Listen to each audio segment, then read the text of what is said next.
Hello everyone, welcome back to CryptoCache. Thank you so much for joining me here. I hope you're having an amazing day. Happy Sunday, and obviously enjoying your weekend. We're just going to take a quick look at Bitcoin once more and kind of see if there's any changes or things shaping up. Honestly, yesterday was a very, very low volume day, so not much has changed, but we do have a couple things we want to talk about, of course. You're new to the channel, not a financial advisor, just love helping people trade and become better traders. So if you want to become one yourself, CryptoCache.tech is a site I have that will hopefully help you become a better trader with my trading academy, community, and signal group, where I just kind of teach you how to structure your trades effectively and help you in the general sense. We have weekly roundtable discussions, pretty cool experience. Check that out in your own time. Now take a look here at Bitcoin. Simply put, once again, not a ton of volume from yesterday. In fact, if you take a look at this, compared to most other Saturdays, it's actually the lowest volume day we've seen in quite some time. I actually counted. We haven't seen a low volume day like that since early February. So generally speaking, that's not a bad thing. It just kind of goes to show that I think a lot of folks are just kind of waiting for Bitcoin to choose its direction. That's kind of what it boils down to. And I think we will probably see a definitive direction shift either later today or likely this week, just based on the simple fact that the traditional market has to be open for that to happen. And unfortunately, we don't have a lot of kind of telling signs throughout the weekend. And with low volume, pretty much just tells us that there's not going to be a tremendous amount of movement, essentially. Okay, so again, that's kind of what we're looking for. So hopefully we have a nice, strong green day tomorrow, of course, but today, at least for now, not a lot of activity, but later today it should shape up because every Sundays have typically twice as much volume as the Saturday leading into it. So again, keep that in mind. We'll definitely see some shift in momentum later today, but we'll double check and see where we're at. So for now, let's work with what we got. First of all, just kind of note we are above the 50-day simple moving average on the one-day time frame. It's trending right around 41,800, just say 42, and there's also a support level of 42,200 that's so far proven to hold. Again, that's not a lot of data based on just 48-hour period throughout the weekend, but generally speaking, the previous resistance level that was tested, I think 6 or 7 times before it broke to the upside and that we went on that momentous trend, happened essentially as a resistance level, or originally a resistance. Now it's considered a support. So at this point, we can kind of expect that to continue to hold because we're currently within that support channel. And once again, we have a couple of moving averages trending in that little area as well. So that to me kind of gives us a little, I wouldn't say certainty by any stretch, but it gives us a little, I guess, security in the sense that we shouldn't expect a price point tremendously lower. And when I say tremendously lower, I do feel like 40,000 would be the absolute worst case scenario. We might see a candle wick down there as a worst case to test this ascending type of pattern. Because once again, we do have an ascending type of pattern that's essentially just continuing higher, right? So it's making higher lows consistently. Every time the price comes down and tests that channel, it essentially bounces and continues back up. Okay, so it doesn't always have to come all the way to the bottom, but in this case, if it were to, that'd put us right around 40,500 as a rough estimate, and that should effectively be the bottom to be able to kind of hold the price action in place back to the upside. I would say if the price tests that level, we should expect a bounce, usually within the next 48 to 72 hours. Okay, because if you see any time it's hit these type of support levels before, yes, it wicked down pretty aggressively one day, but for the most part, it's staying and holding up and continuing higher. So just something to note as a consolation, of course. We need everything we can get right now, right? So summarize, in summary, if we lose the support channel here at 41.5 to 43, then I would say the next best scenario would be 40,500 as a potential likelihood of a bounce off there. We are still under 50 in the RSI, so there's no other way around it. That's essentially not a great thing. But again, it's not going to be completely pushing the price action down either. It just means that we got to build more volume at this price point to be able to break through 43/44,000. That's pretty much just what it's telling us. Okay, so just note that's kind of a tentative resistance. Looking at the 4-hour, here is another potential resistance. We got the 200-day SMA kind of working above the price action right now, and that could essentially hold the price in place and keep it below for a little while. Again, we've tested it almost consistently for the last 12 to 24 hours. So the likelihood of something breaking, the more often you test it, is quite high. But again, we've seen this little pattern before where Bitcoin is making lower highs and just keeps making lower highs. So I wouldn't be surprised if we see a leg down to 41,500 just based on the fact that we're hitting this resistance, and 43,000 as a round number appears to be a point of contention that's very difficult to pass. Okay. But again, the more often you test something, more likely it is to break, and there's that as well. But we are considered to be oversold still, and with us being well below 50, we do have a chance where the price should be able to progress upwards naturally.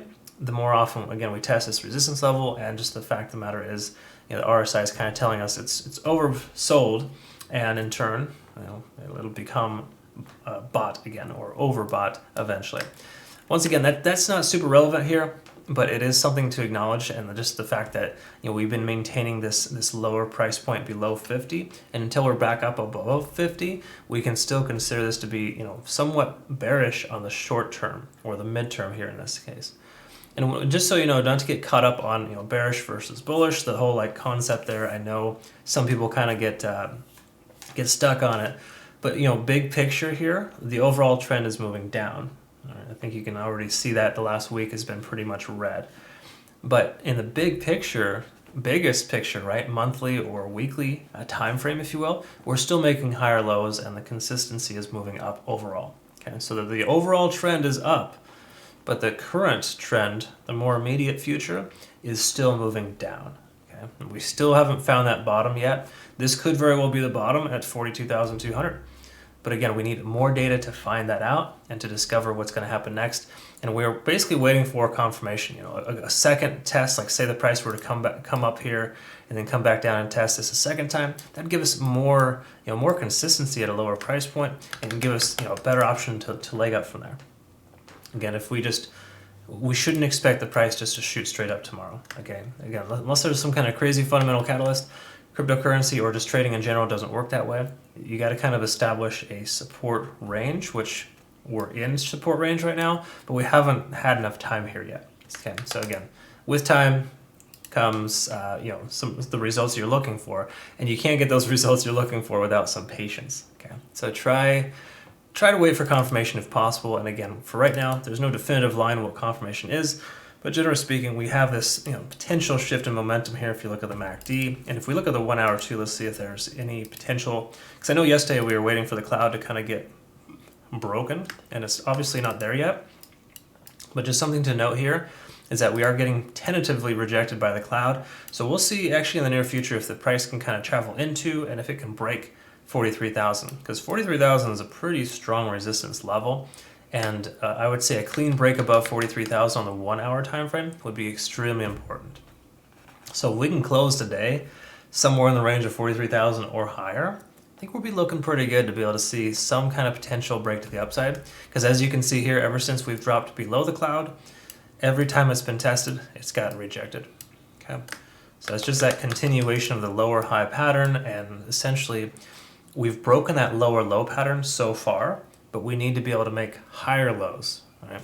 So this next high, or this next one needs to, we need to keep working our way back up, of course. I know it seems redundant, and obviously that's very, it's very standard or rudimentary, but generally speaking, to be able to break a trend, because if you're trying to identify what's going on right now, it's obvious that we're making lower lows. But this most recent low here is tentatively the lowest low for the moment, right? We are making higher lows if you think about it.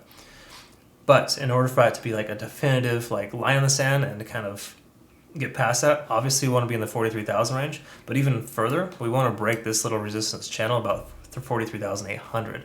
A break above 43.8, just say a 44,000 close, would be perfect, because that would give us that significant higher low pattern that would definitely be breaking the previous lower highs. All right, again, just a small handful of things there to look at, but generally speaking, we're, again, not in terrible shape, but it could be better, and this being a weekend is not really a lot of information, very low volume, so we kind of just got to wait a little bit longer to find out what's going to happen next.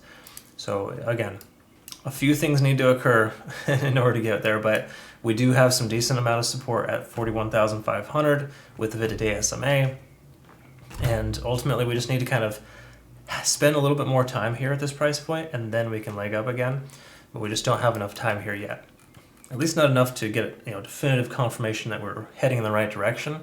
Yes, we're going sideways for the moment, but that is only tentative until we have a break to the upside.